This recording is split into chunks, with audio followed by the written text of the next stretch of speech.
Et à la une donc, Alexis, ce 6e échange d'otages contre des détenus palestiniens à Gaza. 3 nouveaux otages israéliens, 3 de plus, tous binationaux, vont être libérés, oui, aujourd'hui. En contrepartie, Israël va libérer près de 400 prisonniers palestiniens. Bonjour Frédéric Simon. Bonjour à tous. Correspondant d'Europe 1 en Israël. Et cette 6e vague de libération, Frédéric, fait toujours partie de l'accord conclu le mois dernier entre Israël et l'organisation islamiste.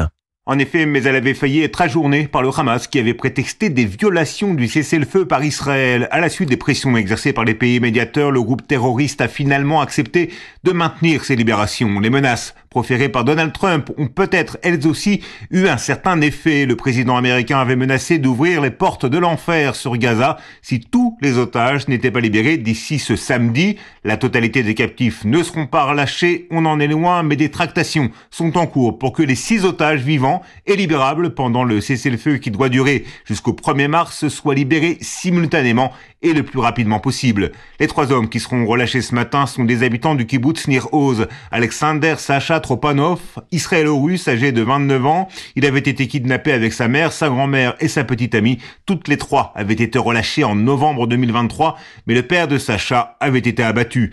Sagi Dekelchen, 36 ans, israélo-américain, père de 3 enfants, dont une fille née 2 mois après sa capture. Et Yair Horn, israélo-argentin de 46 ans, son frère Ethan, 38 ans, fait partie des otages dont la libération n'est pas prévue dans la phase actuelle.